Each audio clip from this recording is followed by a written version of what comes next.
Good morning. You're listening to The Brief Wake Up, your mindful start to the day. I am Handel, your daily coffee companion, helping you wake up informed, thoughtful, and maybe just a little amused before the day gets old. If you're commuting, corralling kids, or just standing in line for caffeine, you're in the right place. Let's get you caught up. For this morning's all-important health topic, let's talk about something quietly revolutionary, which is a combination of tech and health. AI companions. Not the sci-fi kind that take over the world, but the ones that might actually save a few minds. As we get old, one of the biggest risks to our health isn't high blood pressure or cholesterol, it's social frailty. That's the medical term for shrinking social networks that results in fewer conversations and long hours of silence. And research shows it matters. Older adults who are socially isolated are up to 50% more likely to develop dementia. Now here's where artificial intelligence is stepping in. Around the world, AI companions like LEQ and conversational robots are being tested with seniors living alone. They remind users to drink water, take walks, play games, but more importantly, they talk. They ask questions. They remember birthdays. They keep the rhythm of social life going when family or friends aren't close by. And it's working, at least in the short term. Studies show these AI companions can reduce loneliness and depression. People who use them every day report feeling more connected and less anxious. That's huge, because loneliness itself is a modifiable risk factor for dementia. But, and it's an important but, we don't yet have proof that AI companions actually prevent dementia. Long-term trials are still underway. For now, the data show better mood, more activity, and sharper daily engagement. All good things that likely support brain health indirectly. The bigger question may not be whether AI can replace people as companions. It can't. But whether it can bridge the quiet gaps between visits, routines, and care. If it helps someone laugh, remember a story, or take a walk, that's already a win. So, can AI protect the aging brain? Maybe not alone, but it's a promising ally in the fight against isolation, and that might just be the first step in keeping the mind. Next up is the news. In the news this morning, we're diving into one of the most controversial stories in American foreign policy right now. The U.S.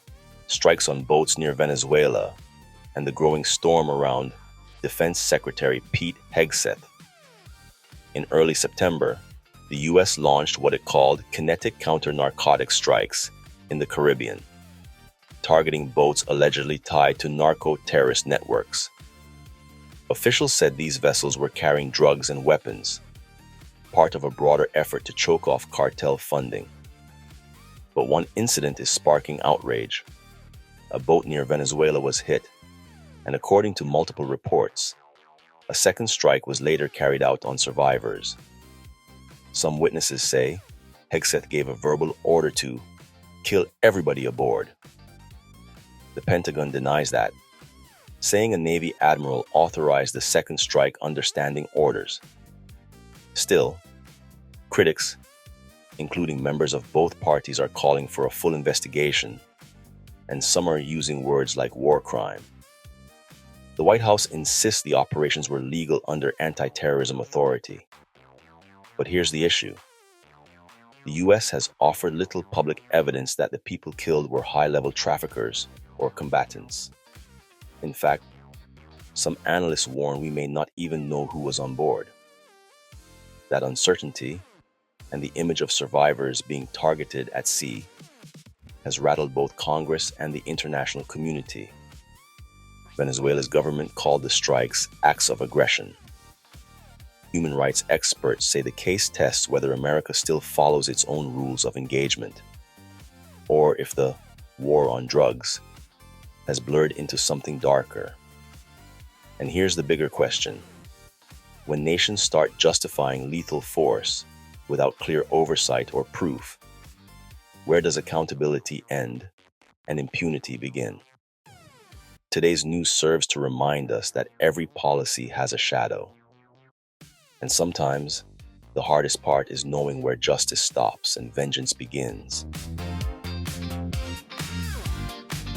For tech and culture, we last left off at discussing emotion and logic. Now we tie this together with a topic we have discussed before: patterns. The human mind is a pattern-making machine. We search for order in clouds, rhythm in chaos, and meaning in things that may not mean anything at all.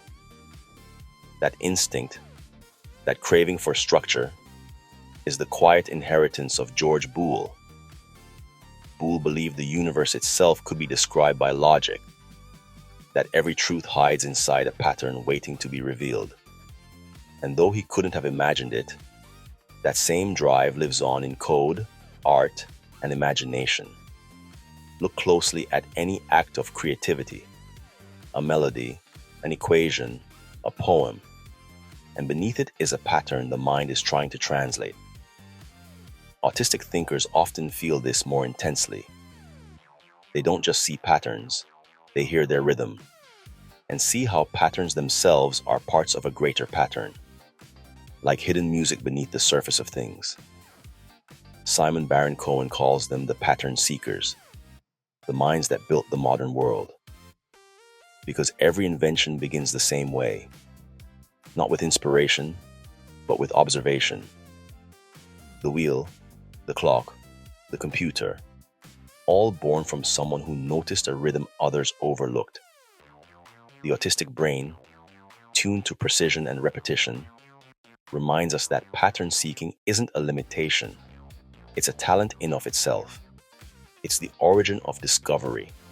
It's how order becomes insight, how structure becomes beauty. Even our machines now imitate that gift. Artificial intelligence learns by finding correlations, recognizing shapes, words, and tones in ways that echo human pattern hunger. But there's a difference. Machines find patterns. Humans find meaning in them. That's the leap Boole never lived to see. The moment logic gives rise to creativity, the Boolean mind builds the grid. The human heart colors it in. So next time you notice a pattern, a coincidence, a rhythm, a sequence, pause for a second. That's your brain doing what it does best, turning chaos into comprehension. And maybe, just maybe, that's how the universe thinks through us, pattern by pattern, until the logic itself starts to dream. For our lighter roast today, we discuss why making friends gets harder after 30. Remember when making friends was easy?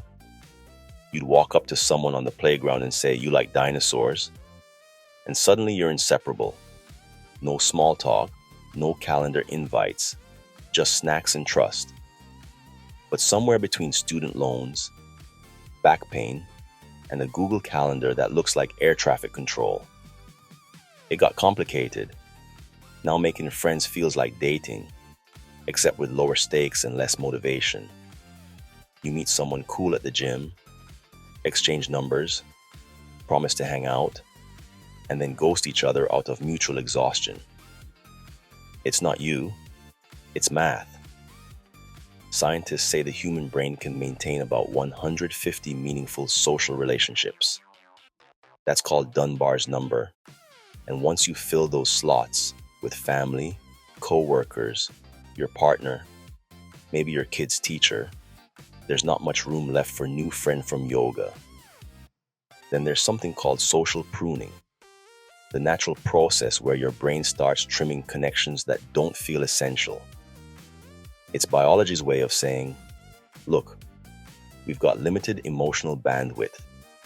Let's stick to the people who bring snacks or sanity. Add in modern life, endless work hours, digital fatigue, and the paradox of choice. Now, friendship starts to feel like a luxury good. We're connected to hundreds online, but rarely connected in person. And when we finally do get a free night, most of us just want to eat something in silence and scroll until sleep claims us. But here's the funny twist. The friends we do make as adults are often stronger. They're chosen, not assigned. They're built on shared values, not just shared classrooms. It's quality over quantity now. Fewer, let's grab drinks friends, and more, I'll pick you up if you've had too much to drink friends. So, if you've been struggling to make new friends, don't stress. You're not antisocial, you're just efficient. Your brain's running a friendship budget. And if that means your inner circle's small, that's okay. You're just pruning for growth and keeping the premium people who make the cut. Next up is our commemoration. This morning on the Brief Wake Up, we take a look at what the world is marking today. December 2nd, a date that spans history, humanity, and even a little bit of heart. We start with something solemn and essential. December 2nd is the International Day for the Abolition of Slavery, a United Nations observance that reminds us slavery didn't vanish with history books. It evolved. From human trafficking to forced labor, exploitation still traps more than 50 million people around the world today. This day calls us to see them and to support the fight for freedom that never really ended. Across the Gulf, the sky is lighting up. In the United Arab Emirates, December 2nd marks National Day, the celebration of unity among its 7 emirates, founded in 1971.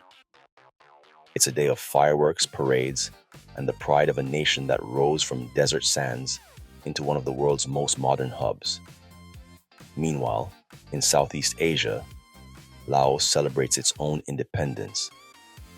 On this day in 1975, the country declared itself the Lao People's Democratic Republic, marking the end of monarchy and the start of a new national identity. Expect parades, flags, and reflections on resilience, a reminder that freedom looks different in every corner of the globe. Back here at home, today is also National Mutt Day, a celebration of our mixed breed dogs and the joy they bring. It's the perfect excuse to hug your rescue pup, volunteer at a shelter, or just appreciate that some of life's best companions are anything but purebred. December 2nd also marks Special Education Day, honoring the landmark legislation that opened classroom doors to students with disabilities. It's about inclusion, understanding, and celebrating the teachers and families who fight every day for a seat at the table for every child. And if you need a lighter note, lace up.